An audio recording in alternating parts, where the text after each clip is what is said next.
Não entre agora. Foi o que aquela mulher desconhecida sussurrou no meu ouvido, segurando meu braço com força no corredor do hospital.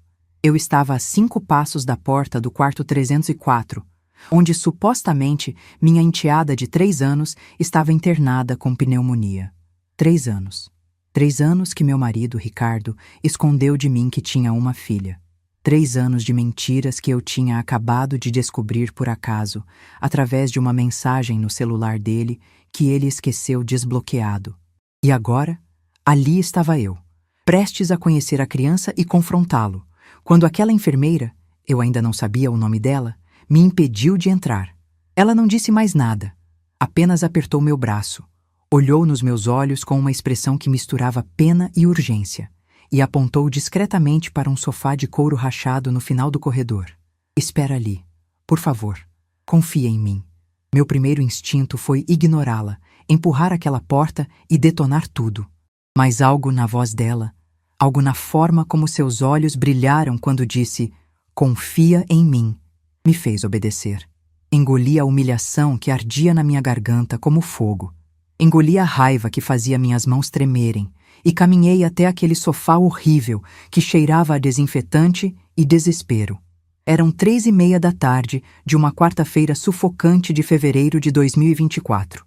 O ar-condicionado do Hospital São Lucas estava quebrado fazia dias, segundo o que eu ouvi alguém reclamar na recepção. O corredor tinha aquela luz branca e cruel de hospital, aquela que não perdoa nenhuma imperfeição, nenhuma ruga, nenhum sinal de cansaço. Eu estava usando um vestido azul marinho simples, daqueles que a gente coloca quando não quer chamar atenção, e uma sandália rasteira bege que já tinha visto dias melhores. Tinha 39 anos e me sentia com 60. Meu coração batia tão forte que eu podia ouvir o pulso nos meus ouvidos como um tambor desesperado. Minhas mãos estavam geladas apesar do calor infernal, e eu apertava a alça da minha bolsa de couro marrom. Aquela bolsa que comprei com meu primeiro salário como professora há 15 anos, como se ela fosse me ancorar na realidade. Do sofá onde me sentei, eu tinha visão direta da porta do quarto 304. Podia ver a janela de vidro fosco que não deixava ver o interior, mas que permitia que sombras passassem por trás. E foi quando eu me forcei a respirar fundo, tentando acalmar o caos dentro de mim, que ouvi vozes. A porta não estava completamente fechada. Tinha uma fresta de uns 2 centímetros e o som escapava por ali como água por uma rachadura. Se ela descobrir, eu perco tudo. Era a voz de Ricardo, meu marido de 12 anos. O homem com quem eu construí uma vida inteira. O homem que naquele exato momento estava do outro lado daquela porta, sem saber que eu estava ali, a 5 metros de distância, ouvindo cada palavra venenosa que saía da boca dele. Tudo, Valéria. A casa está no nome dela. A empresa tem 40% das ações no nome da Mariana. Se ela entrar com processo de divórcio agora, antes de eu transferir tudo para offshore, eu fico sem nada. Valéria. Esse era o nome da mãe da criança. A amante. Eu não conhecia o rosto dela ainda, mas já odiava o nome. E ele continuou, com aquela voz calculista que eu nunca tinha ouvido antes. Por isso que você precisa manter essa boca fechada. A Melissa vai se recuperar. Você volta para Goiânia com ela e eu vou continuar fazendo as transferências mensais. Mas nada de aparecer em Brasília. Nada de me ligar fora do combinado. Nada que faça a Mariana suspeitar. Ali, naquele sofá sujo de hospital, com o cheiro de álcool em gel impregnado nas minhas narinas e o som das macas sendo empurradas pelo corredor, eu entendi tudo. Não era sobre amor. Nunca foi. Não era sobre remorso por ter me traído. Era sobre dinheiro. Era sobre os bens que estavam no meu nome. Era sobre a construtora que eu tinha ajudado a erguer do zero, trabalhando como secretária nos primeiros anos, depois como gerente administrativa, investindo cada centavo da herança que minha mãe me deixou, 350 mil reais, que eu coloquei direto na empresa quando ela estava quase falindo em 2015. 40% das ações eram minhas por direito. A casa onde morávamos, um sobrado lindo de 3 andares no Lago Sul, estava integralmente no meu nome porque na época da compra, em 2018, o CPF dele estava com restrições. Eu assinei tudo.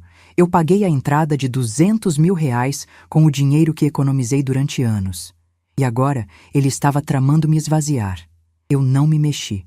Não fiz um som.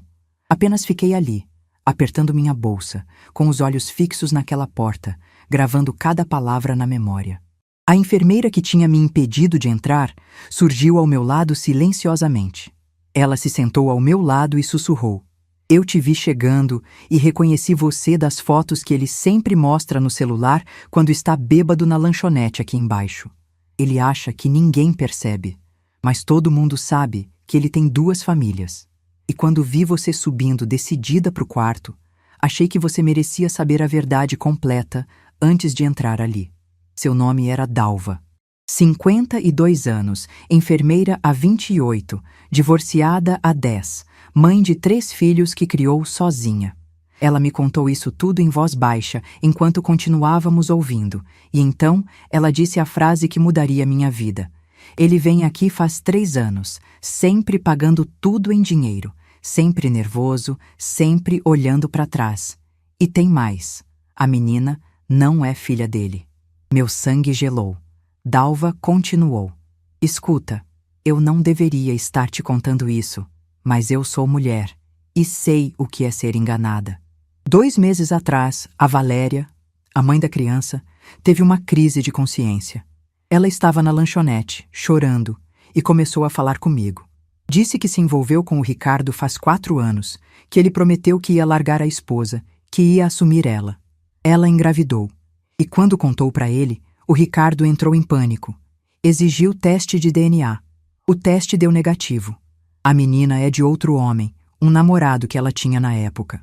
Mas o Ricardo estava tão desesperado para manter ela quieta sobre o caso que ofereceu dinheiro. Muito dinheiro. Ele paga 5.000 por mês para ela manter a boca fechada e fingia para os conhecidos dele que a criança era filha dele para ninguém desconfiar que ele estava mandando dinheiro para a amante. Ele inventou essa história de filha secreta para justificar as transferências caso você descobrisse. Mas a menina não tem nada a ver com ele."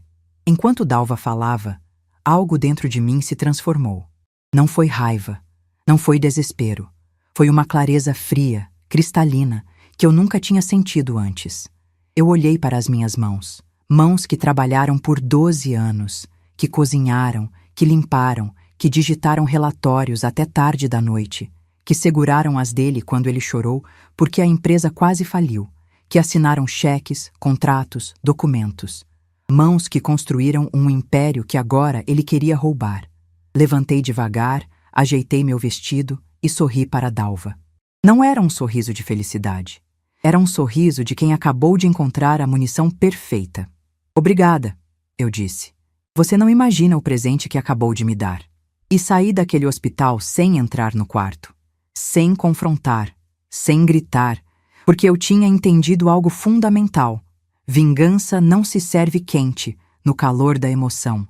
Vingança se serve gelada, calculada, no momento exato em que dói mais. Se você quer descobrir como uma esposa humilhada transformou descoberta em estratégia, se inscreva agora no canal e ativa o sininho, porque o que aconteceu a seguir ninguém poderia imaginar. Deixa seu like se você já passou ou conhece alguém que passou por algo parecido.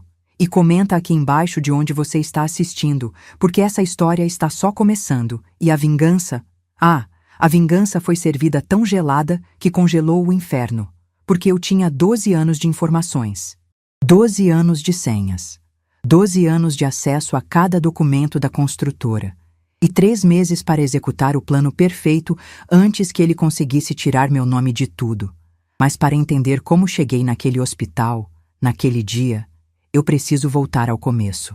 Voltar aos meus 27 anos, quando eu era Mariana Tavares, professora de português do Colégio Objetivo em Águas Claras, recém-formada pela UniB, morando num apartamento alugado de 40 metros quadrados que cheirava a mofo, dirigindo um Palio 98 que vivia quebrando, mas feliz. Feliz porque eu tinha meus alunos, meus livros, minha independência. Era outubro de 2012. Brasília estava naquela fase linda antes das chuvas, com o céu imenso e azul. E eu tinha ido numa festa de aniversário de uma amiga da faculdade. Foi lá que conheci Ricardo Mendes. Ele tinha 32 anos, era engenheiro civil, acabara de abrir a própria construtora. Mendes Filhos Construções, um nome pomposo para uma empresa que naquela época tinha apenas ele, um mestre de obras e 2 ajudantes. Ele usava uma camisa social azul clara com as mangas dobradas, calça jeans escura e tinha aquele jeito confiante de quem sabe o que quer da vida. Cabelo preto bem cortado, barba feita, 1,80 m de altura e um sorriso que iluminava o ambiente. Ele me notou atravessando a sala com um prato de brigadeiro, meu vício confesso, e veio conversar. Você vai comer todos esses sozinha ou aceita companhia? Foi a primeira coisa que ele me disse. Eu ri. Respondi que brigadeiro não se compartilha, mas que ele podia tentar me convencer do contrário. Conversamos por 3 horas. Lembro de cada detalhe daquela conversa.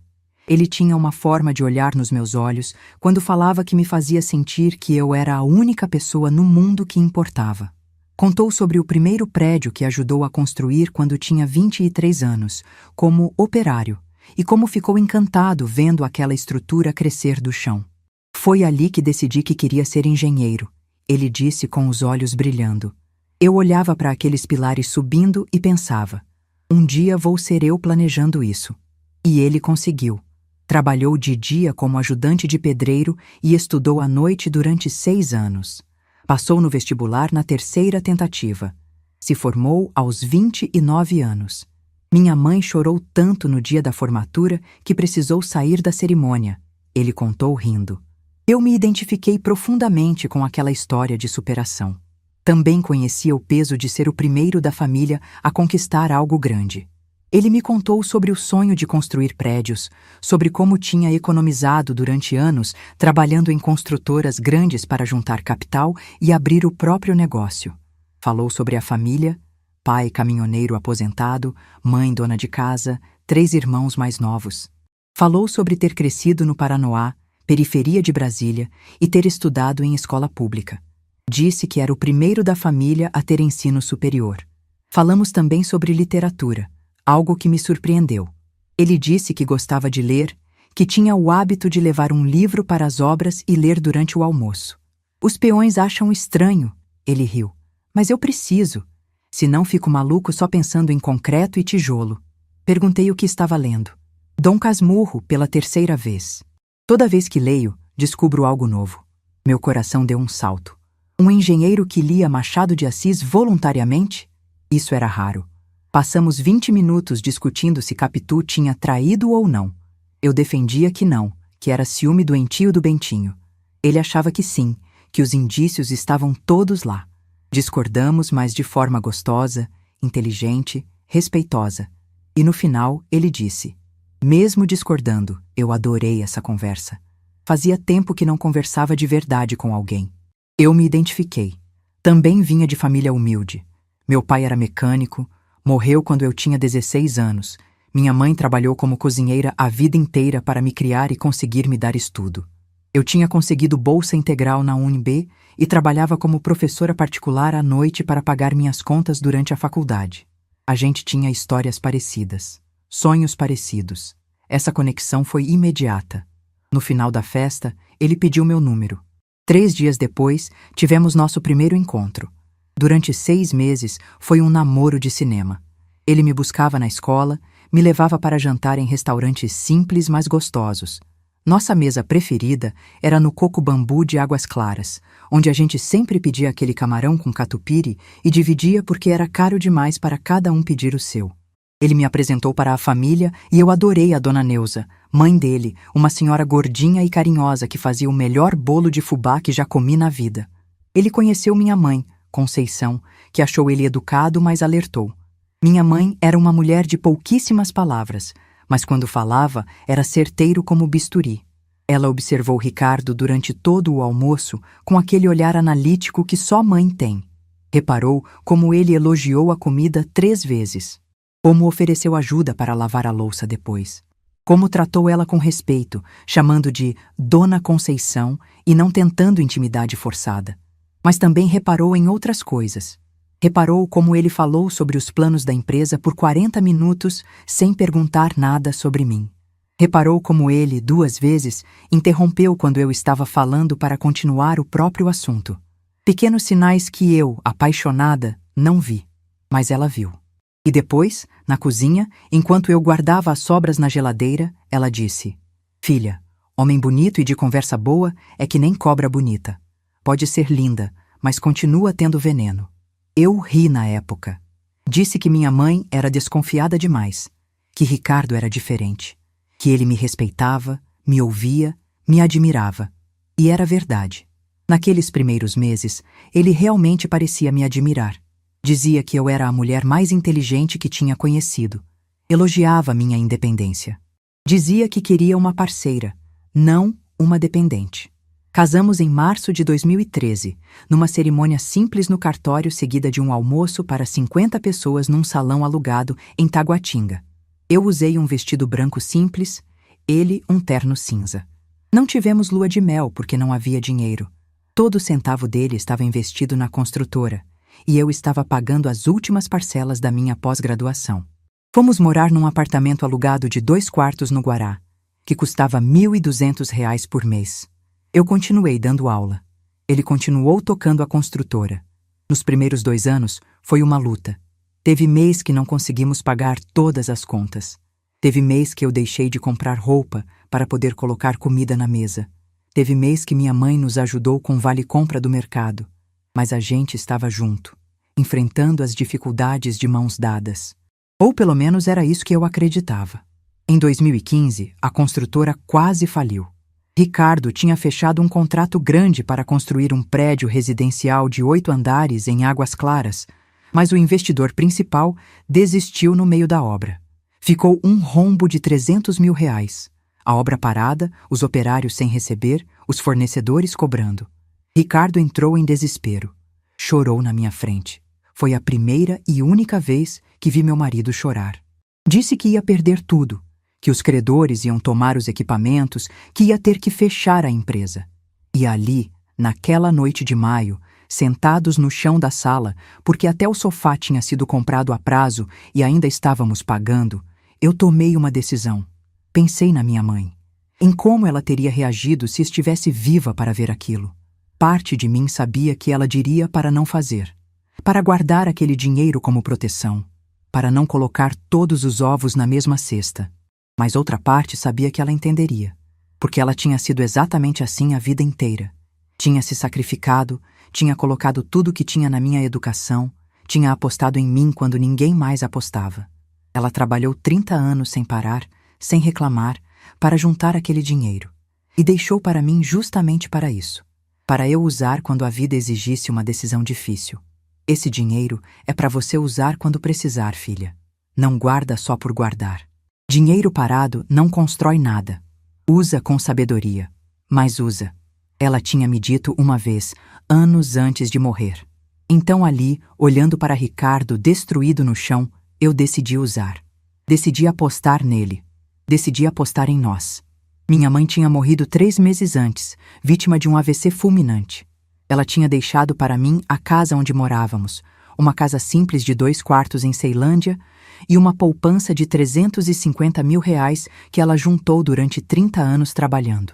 Era tudo que eu tinha dela, a herança inteira, minha segurança, meu futuro, minha rede de proteção, e eu ofereci a Ricardo: pega esse dinheiro, salva a empresa, e quando tudo melhorar, a gente ajeita, eu disse. Ele ficou em silêncio por uns 5 minutos. Depois me abraçou forte e sussurrou: você é a mulher da minha vida. Eu nunca vou esquecer isso. Nunca. Assinamos um contrato. Ele me deu 40% das ações da construtora. Eu me tornei sócia. E mais do que isso, me tornei parte ativa do negócio. Pedi licença da escola e fui trabalhar com ele. Assumi a parte administrativa e financeira. Organizei a bagunça que eram os documentos, os contratos, os pagamentos. Renegociei dívidas. Encontrei um investidor novo, um empresário que eu conhecia porque o filho estudou comigo. Conseguimos terminar a obra. O prédio foi entregue. Foi um sucesso. As pessoas começaram a confiar na Mendizão Filhos. Os contratos começaram a aparecer.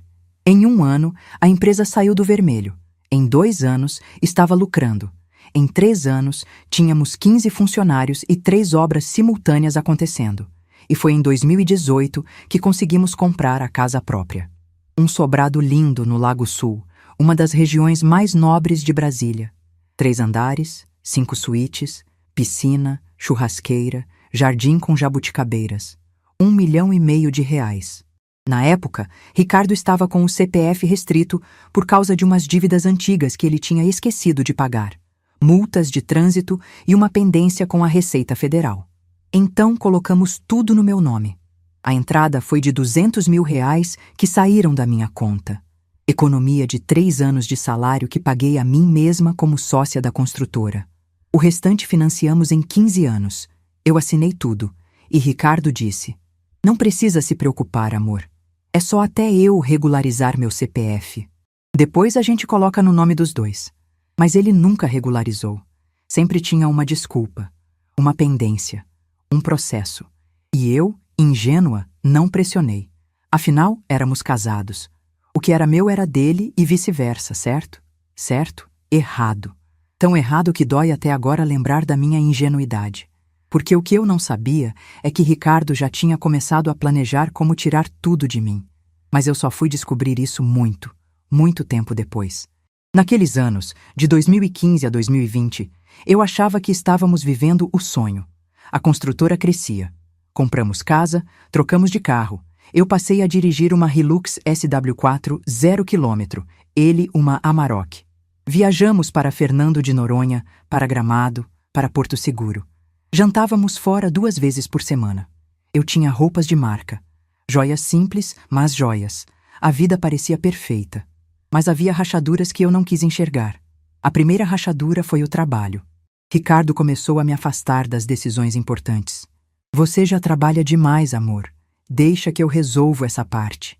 Não precisa você ir nessa reunião. É muito técnico. Esse contrato não precisa da sua assinatura. O advogado disse que só a minha basta." Aos poucos, fui sendo empurrada de volta para a parte administrativa básica. Pagamentos, folha de funcionários, contas do escritório. As decisões estratégicas, os contratos grandes, os novos investimentos, tudo começou a passar longe de mim. Quando eu questionava, ele dizia que estava me protegendo. "Você já faz tanto, amor. Deixa eu carregar esse peso." E eu acreditava, porque eu estava cansada mesmo. Porque trabalhar numa construtora é exaustivo. Porque eu confiava nele. A segunda rachadura foi o distanciamento físico. O homem que me buscava na escola, que planejava jantares românticos, que me abraçava na cama antes de dormir. Esse homem começou a desaparecer. Ele chegava tarde. Sempre tinha uma obra para fiscalizar, uma reunião que se estendia, um cliente para atender. Os jantares românticos viraram refeições solitárias para mim enquanto ele comia na rua. As viagens diminuíram. O sexo, que nunca foi frequente, virou quase inexistente. Uma vez por mês, se tanto, e de forma mecânica. Quando eu tentava conversar sobre isso, ele dizia que estava estressado, que a empresa exigia muito, que ele me amava, mas estava exausto. E eu engolia e tentava ser compreensiva. A terceira rachadura foi o controle financeiro. Ricardo abriu uma conta empresarial nova sem me consultar. Disse que era para facilitar a gestão. Começou a fazer movimentações que eu não conseguia acompanhar. Quando eu pedia acesso, ele ficava irritado. "Você não confia em mim? Depois de tudo que eu construí?" E eu recuava, porque questionar parecia falta de confiança. Porque ele jogava na minha cara tudo que tinha construído, como se eu não tivesse construído junto. Como se os meus R$350 mil não tivessem sido o que salvou tudo. Mas ele tinha uma habilidade incrível de reescrever a história, de fazer parecer que tudo era mérito só dele. E a quarta rachadura, a que eu mais tentei ignorar, foram os sinais de traição. Celular sempre virado para baixo, senhas mudadas constantemente, conversas que ele interrompia quando eu chegava perto. Saídas noturnas para resolver problemas que ele nunca especificava. Uma vez encontrei um brinco no carro dele. Um brinco pequeno, de pérola, que não era meu. Quando confrontei, ele disse que era de uma cliente que tinha dado carona depois de uma reunião. Fez tanto drama sobre como eu estava sendo ciumenta e paranoica que eu acabei pedindo desculpas. pedindo desculpas por desconfiar do meu próprio instinto. Foi assim durante anos, eu me afastando do centro da minha própria vida, ele me empurrando para as margens. E o pior é que fui cúmplice disso, porque cada vez que eu questionava e ele revirava a situação fazendo eu me sentir culpada, eu engolia e aceitava. Cada vez que meu instinto gritava que algo estava errado e eu escolhia acreditar nas palavras dele em vez de nas minhas percepções, eu me traía. Não havia violência física. Não havia gritos constantes. Era algo mais sutil e por isso mais difícil de nomear. Era eu sendo esvaziada aos poucos. Era meu valor sendo reduzido. Era minha importância na construção da nossa vida sendo apagada da narrativa oficial. Em 2021, tentei engravidar. Eu tinha 36 anos, sentia o tempo passando, queria um filho. Conversamos sobre isso e Ricardo concordou, ou pelo menos disse que concordava. Tentamos durante 6 meses. Nada aconteceu. Eu queria investigar, procurar um médico, fazer exames. Ele sempre enrolava. Sempre tinha algo mais urgente, uma obra atrasada, um contrato importante, um cliente difícil. E então, na terceira vez que marquei uma consulta num especialista em fertilidade, ele explodiu. Disse que não era o momento, que a empresa estava numa fase crítica, que ter filho ia me deixar ainda mais cansada, que era melhor esperar mais 1 ou 2 anos. E ali, pela primeira vez, eu percebi algo nos olhos dele que me assustou. Não era preocupação, era irritação, como se eu estivesse sendo um incômodo. Como se a minha vontade de ter um filho fosse um capricho egoísta que atrapalhava os planos dele. Paramos de tentar. Paramos de conversar sobre. E o silêncio sobre o assunto foi mais doloroso que qualquer discussão, porque significava que ele não via futuro comigo, não via família, não via nada além do que ele podia extrair da situação atual. Mas eu só fui entender isso muito depois.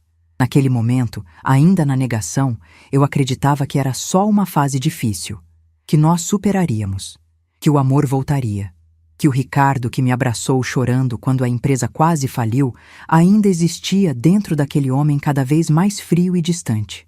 Em fevereiro de 2024, o celular dele ficou desbloqueado em cima da mesa da cozinha. Foi num sábado de manhã.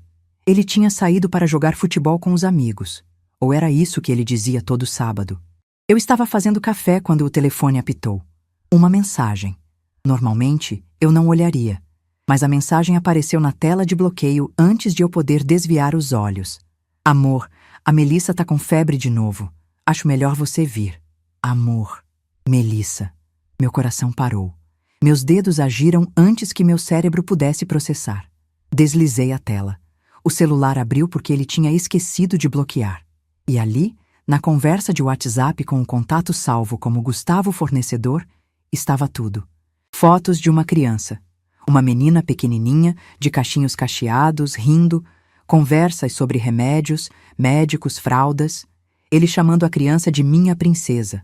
Conversas sobre dinheiro. Vou depositar os 5.000 amanhã. Precisa de mais alguma coisa? Compra o que a Melissa precisar. E então, algumas conversas mais antigas, de 4 anos atrás, onde estava tudo. A revelação da gravidez, o desespero dele, a exigência de teste de DNA. E depois, um acordo. Ok, eu sei que ela não é minha, mas ninguém pode saber do nosso caso. Eu vou te ajudar financeiramente, mas você some de Brasília e finge que nunca me conheceu. Li tudo. Cada mensagem. Anos de mentiras, anos de uma vida paralela. 60.000 reais por ano saindo da conta da construtora, disfarçados de pagamentos a fornecedores. Uma quantia que eu mesma autorizava sem saber. Porque Ricardo tinha me convencido que eu não precisava checar cada nota fiscal, que eu podia confiar no contador, que era muita burocracia. E eu, sempre tão cuidadosa, sempre tão detalhista, tinha deixado essa brecha. Tinha confiado, tirei fotos de tudo, print de cada conversa. Cada foto, cada comprovante de depósito, salvei em 3 lugares diferentes, nuvem, pendrive, e-mail. E então apaguei as marcações de visualizado nas mensagens para que ele não percebesse que eu tinha lido. Coloquei o celular exatamente onde estava. E sentei no sofá da sala, tremendo, tentando respirar, tentando pensar. Quando Ricardo voltou do futebol, 3 horas depois, eu estava na cozinha fazendo almoço. Ele me cumprimentou normal. Perguntou o que era o almoço. Reclamou que estava com sede. Foi tomar banho. E eu continuei cortando os tomates para a salada, com a faca na mão, imaginando quantas vezes eu tinha sido enganada, quantas mentiras eu tinha acreditado, quantos sinais eu tinha ignorado. Aquela noite, deitada ao lado dele na cama, enquanto ele dormia profundamente, sem nenhuma culpa no coração, eu decidi confrontá-lo. No dia seguinte, com calma, com dignidade, eu montaria as provas, chamaria ele para conversar e terminaria tudo. Simples assim. Ou pelo menos era isso que eu achava que faria. Mas na segunda-feira de manhã, recebi uma ligação dele do escritório. Amor, precisa vir aqui urgente. A Melissa, minha filha, está internada com pneumonia. Eu sei que você não sabe sobre ela, mas agora eu preciso te contar. Eu tenho uma filha de 3 anos. Foi um erro, uma traição de anos atrás que eu escondi porque tinha vergonha, porque tinha medo de te perder. Mas agora ela está muito doente e eu não aguento mais esconder. Eu preciso que você venha comigo no hospital. Preciso que você conheça ela. Por favor. E desligo o telefone. Na frente dos funcionários, encenando desespero, encenando arrependimento. Transformando a mentira em confissão dramática. Provavelmente para que, quando eu descobrisse de outras formas, ele já tivesse controlado a narrativa. Eu fui. Não porque eu acreditava nele, mas porque eu precisava ver com meus próprios olhos. Precisava entender a extensão da traição. Precisava conhecer essa mulher, essa Valéria, que ele pagava para manter em silêncio. E foi assim que cheguei naquele hospital. E foi assim que Dalva me salvou de entrar cega numa situação que eu precisava observar primeiro. E foi assim que eu descobri que meu marido não era apenas um traidor. Ele era um manipulador, um mentiroso profissional. E mais do que isso, ele estava tramando me roubar. Saí do hospital naquele dia de fevereiro e fui direto para casa. Nosso sobrado lindo no Lago Sul. 3 andares que eu ajudei a pagar. Cada tijolo, cada torneira, cada lâmpada. Tudo tinha meu suor. Entrei no escritório de Ricardo no 2º andar. Um cômodo que ele mantinha trancado, mas do qual eu tinha chave. Nunca tinha usado porque respeitava o espaço dele. Que piada. Abri os armários. Passei as 3 horas seguintes vasculhando cada documento, cada pasta, cada caderno. E o que encontrei me fez sentir um frio na espinha. Contratos. Dezenas de contratos novos que eu não conhecia. Todos assinados só por ele. Transferências de bens. Documentos mostrando que ele estava aos poucos mudando a titularidade de tudo. Tinha aberto empresas offshore, empresas em paraísos fiscais. Estava transferindo os lucros da construtora para essas empresas. E tinha um documento, escrito à mão, com o que parecia ser um cronograma. Até junho de 2024, transferir 80% dos ativos. Até agosto, vender participação restante para terceiros. Setembro, divórcio. Ele tinha planejado tudo. Tinha um prazo. Tinha um roteiro. E eu era a idiota que seria descartada depois de ter tudo extraído de mim. Eu, que investi o sangue da minha mãe naquele negócio. Eu, que abri mão da minha carreira de professora para fazer aquela empresa decolar. Eu, que assinei cheques, que negociei com fornecedores, que dormi 4 horas por noite durante anos para dar conta de tudo. Sentei no chão daquele escritório, cercada de provas da traição financeira, e pela primeira vez em 12 anos de casamento, eu não chorei. Não senti vontade de chorar. Senti algo diferente. Senti raiva. Mas não aquela raiva quente e descontrolada que te faz gritar e quebrar coisas. Senti uma raiva gelada, calculista. Uma raiva que vinha acompanhada de clareza absoluta. Ele queria me roubar? Então eu ia deixar ele achar que estava conseguindo. Ele queria me descartar em setembro? Então eu ia me antecipar. Eu tinha 5 meses. 5 meses para virar esse jogo. Fotografei cada documento, cada contrato, cada papel. Guardei tudo na nuvem, em 4 contas diferentes. Coloquei tudo de volta exatamente como estava. Tranquei o escritório. E quando Ricardo chegou em casa naquela noite, eu o recebi com um abraço. Eu perdoo você, eu disse. Sobre a filha, sobre tudo. Eu sei que você errou. Mas eu te amo. E se essa criança existe, eu vou aprender a conviver com isso. Porque a gente é mais forte que qualquer erro. Ele me abraçou de volta, aliviado, acreditando, e sussurrou: Você é incrível. Eu não mereço você. E pela primeira vez em 12 anos, ele falou uma verdade. Ele realmente não merecia. Mas ele ia aprender isso do jeito mais doloroso possível.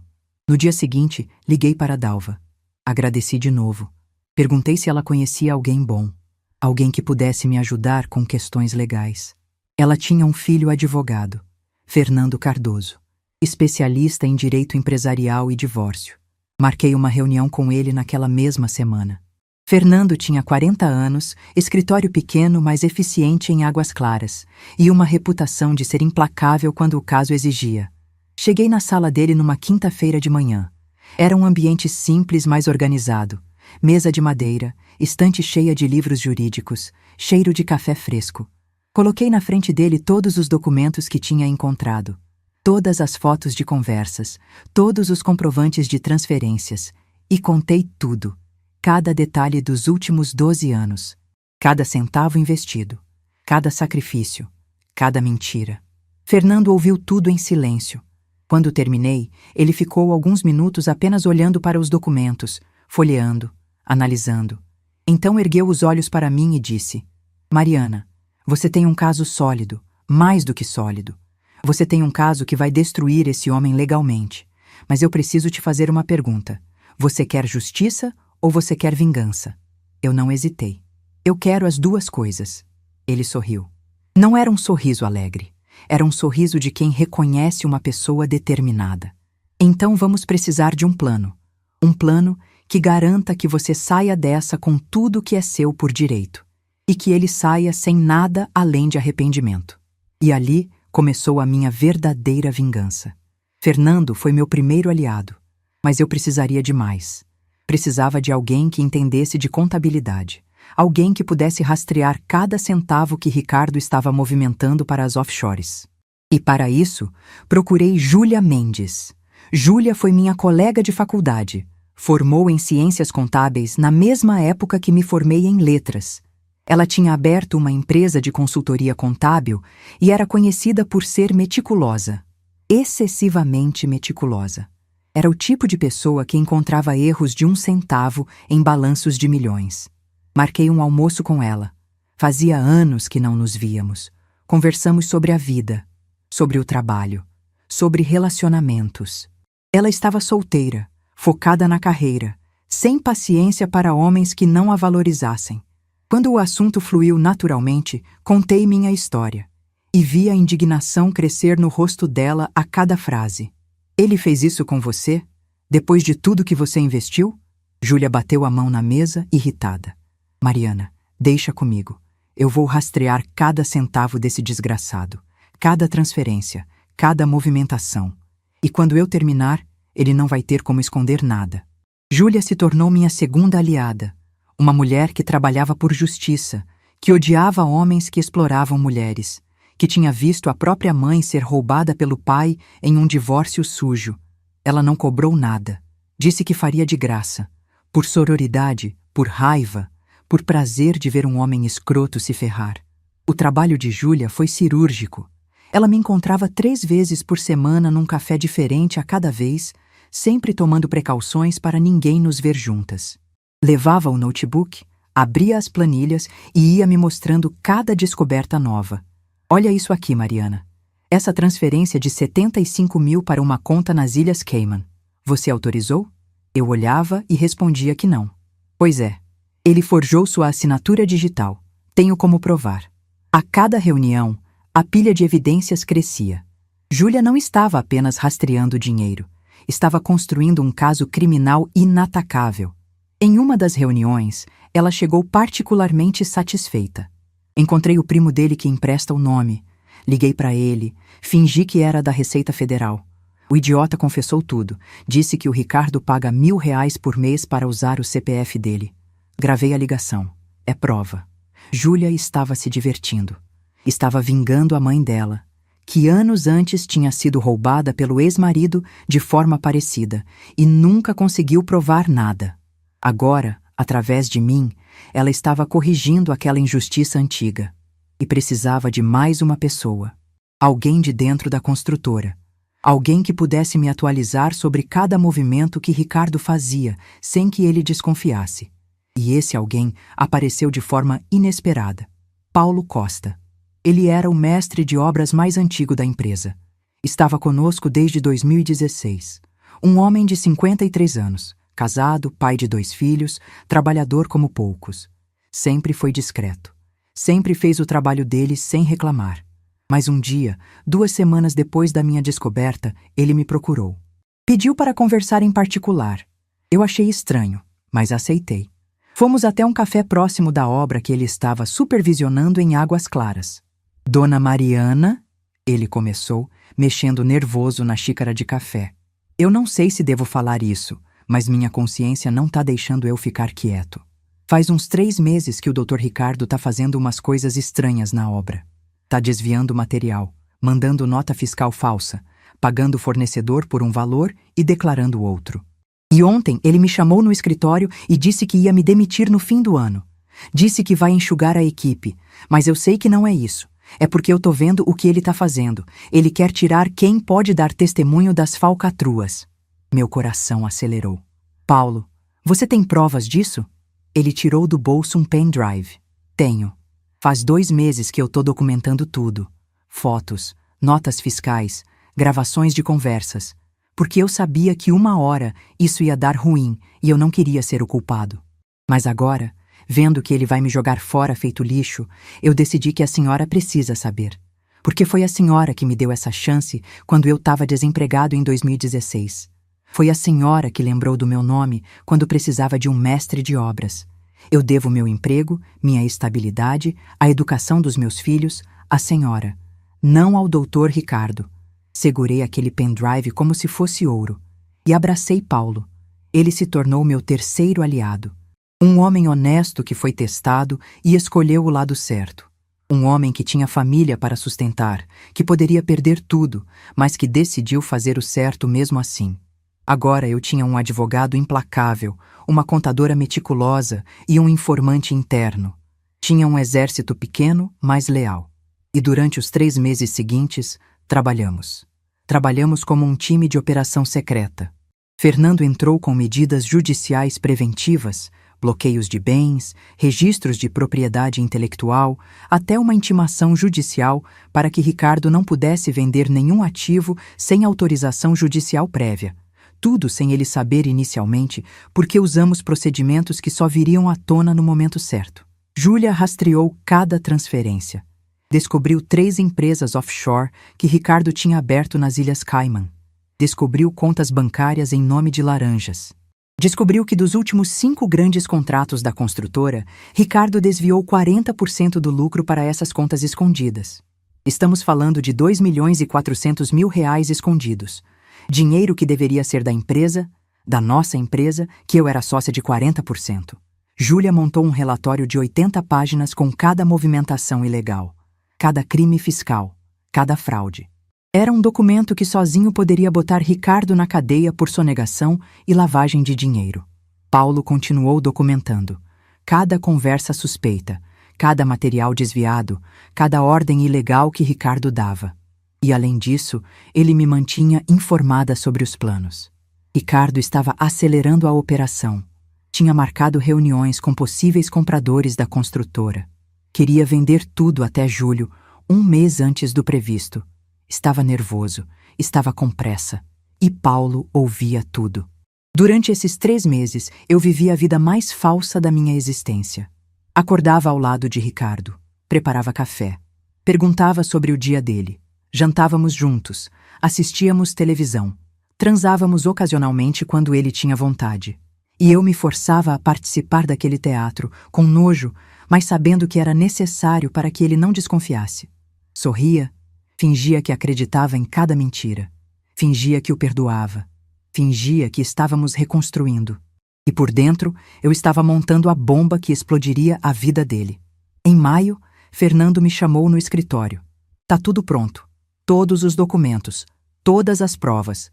O bloqueio judicial dos bens foi deferido ontem. Ele ainda não sabe, mas a partir de agora, ele não pode vender, transferir ou movimentar nenhum bem sem autorização judicial. Mariana, é hora. É hora de você agir. Eu respirei fundo. Então, vamos fazer isso. No dia 27 de maio de 2024, uma segunda-feira ensolarada de outono em Brasília, às 9 horas da manhã, 2 oficiais de justiça chegaram no escritório da Mendes Filhos Construções. Ricardo estava numa reunião com possíveis investidores estrangeiros, chineses que ele tinha trazido para comprar a empresa. Ele estava mostrando os números inflacionados, as projeções fantasiosas, tentando vender pelo dobro do que valia. E foi ali, na frente desses investidores, que os oficiais bateram na porta da sala de reunião e entregaram os documentos.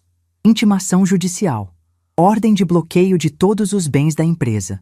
Notificação de investigação por crimes fiscais. Processo de divórcio litigioso, com pedido de danos morais e materiais. Convocação para audiência de conciliação. E junto com tudo isso, uma cópia do relatório de 80 páginas que Júlia tinha preparado. Dizem que ele ficou branco, que os papéis caíram da mão dele, que os chineses se levantaram e saíram sem dizer uma palavra. Paulo me contou tudo depois, porque estava lá.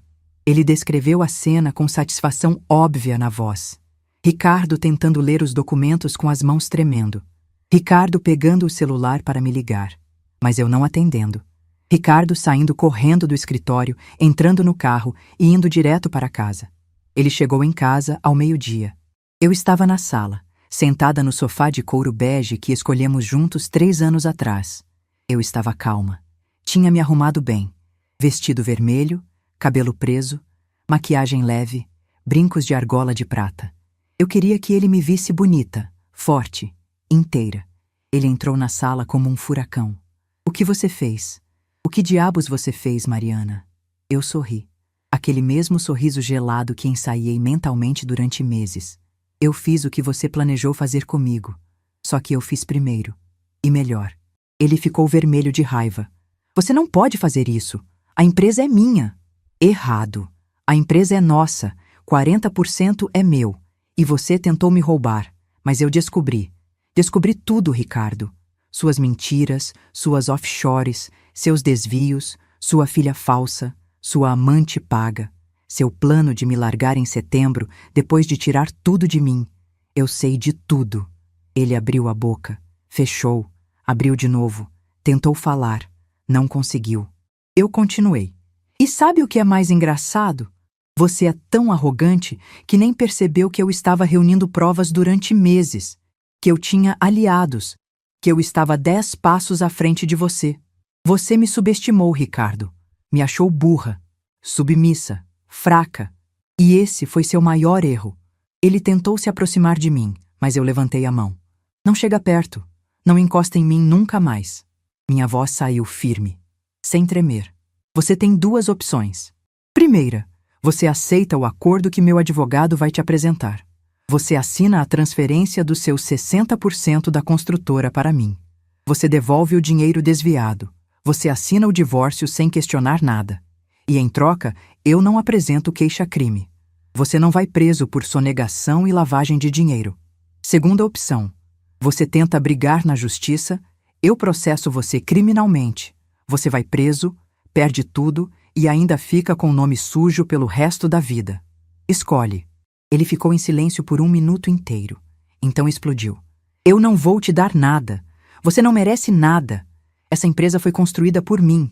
E ali, finalmente, eu vi quem ele realmente era. Um homem sem gratidão, sem reconhecimento. Incapaz de admitir que foi salvo e sustentado por uma mulher que ele traiu e tentou destruir. Você sabe o que é engraçado? Eu disse, levantando do sofá e ficando cara a cara com ele. Você sempre foi mediocre. Mediocre como engenheiro. Mediocre como empresário. Medíocre como homem. O único motivo da construtora ter crescido foi porque eu organizei a bagunça que você fazia. Eu renegociei as dívidas que você criou. Eu trouxe o investidor que salvou aquele prédio em 2015. Eu investi o dinheiro que minha mãe juntou durante uma vida inteira de trabalho. Você não construiu nada sozinho.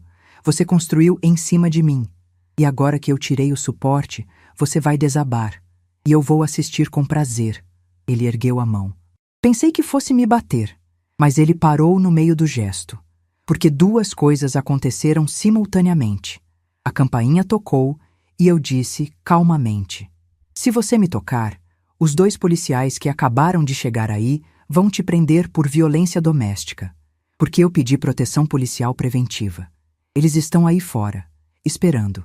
Qualquer movimento errado seu, eles entram. Ele abaixou a mão, derrotado, humilhado, e foi abrir a porta. Eram mesmo 2 policiais. E junto com eles, Fernando, meu advogado, com uma pasta de documentos. Senhor Ricardo Mendes, essas são as opções que sua esposa mencionou. Recomendo fortemente que aceite a primeira, porque a segunda vai destruir sua vida de forma irreversível. Ricardo leu os papéis. Levou 1 hora, sentado na sala, em silêncio, com a cabeça nas mãos. Eu fiquei ali, observando, saboreando cada segundo daquela humilhação. Às 15 horas daquela tarde de segunda-feira, Ricardo Mendes assinou sua derrota. Transferiu a empresa. Concordou em devolver R$ 1.800.000 em prestações mensais de 100 mil. Os 600 mil que ele já tinha gasto, consideramos como prejuízo irreparável, mas o resto ele pagaria. Assinou o divórcio. Renunciou a qualquer direito sobre a casa. Saiu com uma mochila de roupas. E foi embora. Sem gritar, sem chorar, sem nada. Apenas saiu. E enquanto ele caminhava pela porta, eu disse a última coisa que tinha para dizer a ele. Se um dia você contar essa história, conte direito. Não foi a vingança de uma esposa louca, foi a justiça de uma sócia roubada. Nos dias seguintes, muita coisa aconteceu rápido. Os funcionários da construtora ficaram sabendo. Paulo reuniu todos e explicou o que tinha acontecido. Houve choque inicial, mas depois alívio. Porque Ricardo não era querido, era temido. E tem uma diferença grande entre as duas coisas. Eu assumi a frente da empresa oficialmente. Mudei o nome para Tavares Construções, nome da minha mãe, Conceição Tavares, a mulher que trabalhou a vida inteira para me dar educação e deixar uma herança que salvou tudo. A empresa que levava o nome Mendes em Filhos agora homenageava quem realmente merecia. Os contratos foram renegociados. Expliquei para cada cliente o que tinha acontecido. Alguns saíram. Muitos ficaram. Porque eu tinha reputação de honesta, de competente. E competência fala mais alto que drama pessoal. Júlia entrou como sócia minoritária, com 15% da empresa. Ela merecia. Tinha trabalhado tanto quanto eu nessa guerra. Fernando recusou participação societária, mas aceitou ser advogado permanente da empresa com um salário fixo generoso. Paulo foi promovido a gerente de obras. Dobrou o salário. Mereceu cada centavo. E quanto a Ricardo? Bem, o karma tem seu próprio senso de humor. Ele tentou recomeçar. Tentou abrir uma nova construtora. Mas no mercado de Brasília, notícia corre. As pessoas sabem. Sabem que ele desviou o dinheiro. Sabem que traiu a esposa que salvou o negócio dele. Sabem que foi expulso da própria empresa por fraude. Ninguém quis investir. Ninguém quis contratar. Ele teve que aceitar um emprego como engenheiro assalariado numa construtora pequena em Taguatinga. Salário de R$ 7.000. Depois de anos ganhando 50, 100 mil por mês. A queda foi brutal. E Valéria, a amante, ela sumiu. Quando o dinheiro acabou, ela foi embora. Levou a filha que nem era dele e voltou para Goiânia. Bloqueou o número dele. Ele tentou contato através de redes sociais. Ela nunca respondeu. Usou ele até o fim e descartou. Poético, não é? Ele perdeu a família que tinha. Eu. Perdeu a família que inventou ter, Valéria e Melissa. Perdeu o dinheiro. Perdeu a reputação. Perdeu tudo. E eu ganhei. 8 meses se passaram desde aquele dia de maio.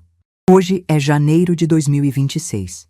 Estou sentada no escritório da Tavares Construções. É um escritório novo, moderno, que reformei completamente. Paredes de vidro, decoração minimalista, plantas por toda parte. Um espaço que respira vida e não mais aquela energia pesada que tinha quando Ricardo mandava em tudo. A empresa está crescendo.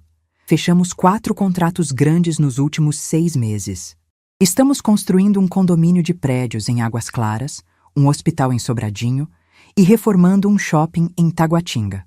A equipe cresceu para 25 funcionários, todos bem pagos, todos satisfeitos, porque eu aprendi que empresa boa se faz com gente feliz, não com gente explorada. Eu mesma mudei, fisicamente, emocionalmente, espiritualmente. Emagreci 7 quilos não por dieta, mas porque finalmente consegui dormir sem ansiedade. Meu cabelo, que estava caindo de estresse, voltou a crescer forte.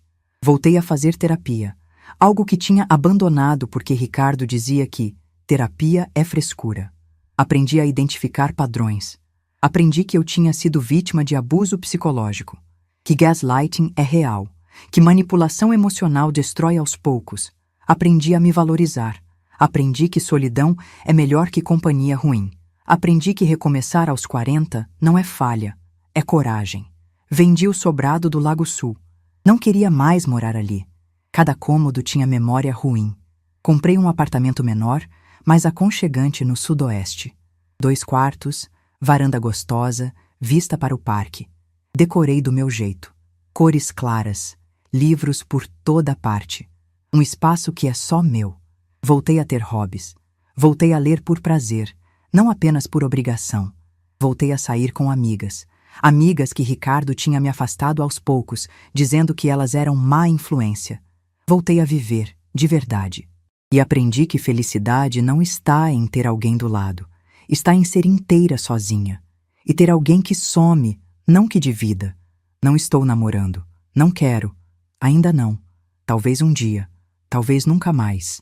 E está tudo bem, porque eu não preciso de um homem para validar minha existência.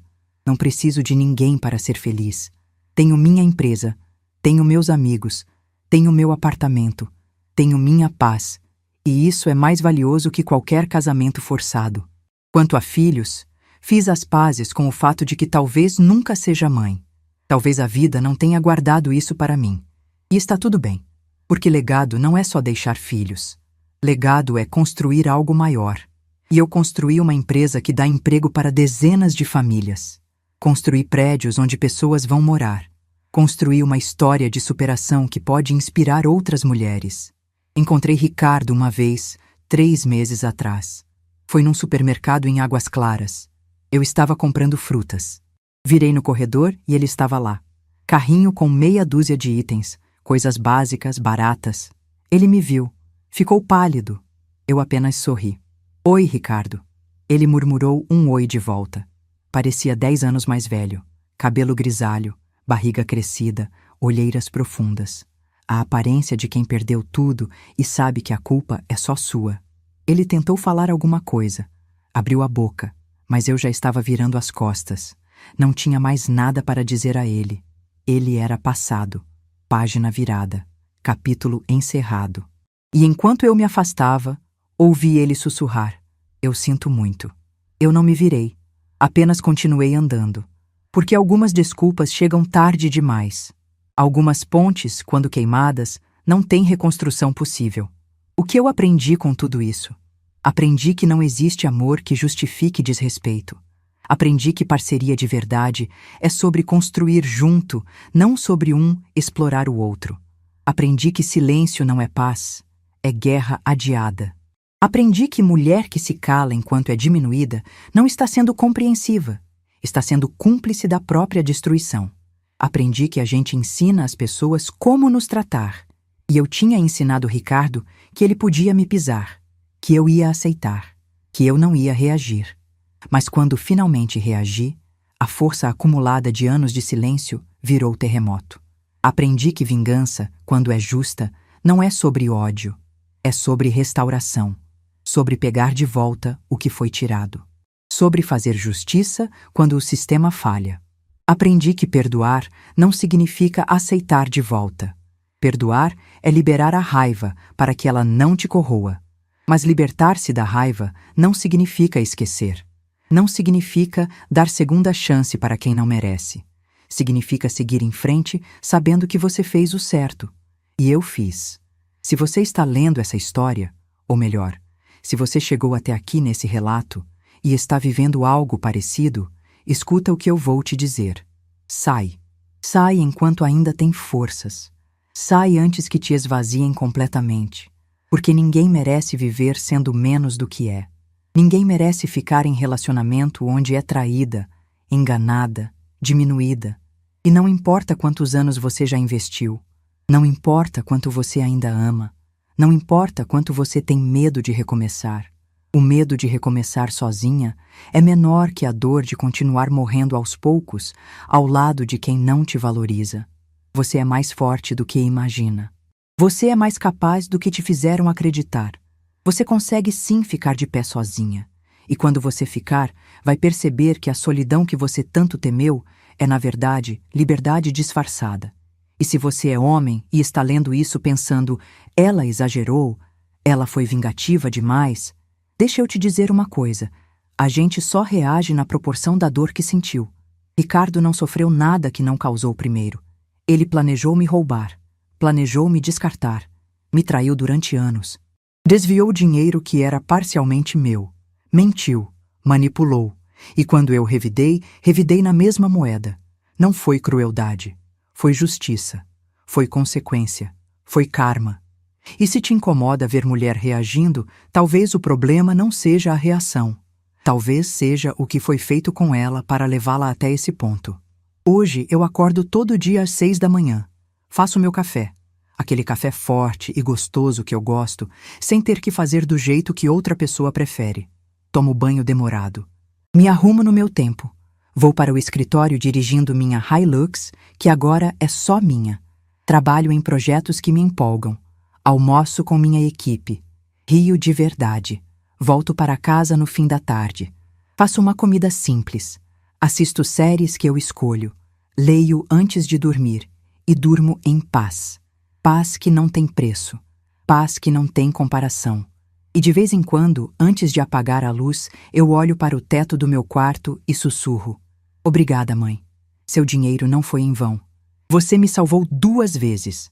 A primeira quando deixou a herança. A segunda, quando me deu força para lutar por ela. Dignidade não se negocia. Amor próprio vem primeiro. E nunca, nunca é tarde para recomeçar. Você pode ter 40 anos, 50, 60. Pode ter investido 10, 20, 30 anos num relacionamento. Mas enquanto você estiver viva, enquanto você estiver respirando, tem chance de virar a página, de escrever um capítulo novo, de ser feliz de verdade. Então, se essa história tocou seu coração, se você se identificou em algum momento dessa jornada, deixe seu comentário aqui embaixo contando de onde você está assistindo e o que mais tocou você. Compartilhe esse vídeo com aquela amiga, prima, vizinha que precisa ouvir essa mensagem. Que dignidade não se negocia, que amor próprio vem primeiro e que nunca, nunca é tarde para recomeçar. Deixa seu like, se inscreve no canal e ativa o sininho para não perder as próximas histórias. Porque aqui a gente não conta histórias vazias. A gente conta histórias que transformam, que curam, que lembram você de quem você realmente é. Uma mulher forte, capaz e merecedora de todo o amor do mundo. Um abraço apertado no seu coração. E lembre-se, você é mais forte do que imagina. Até a próxima.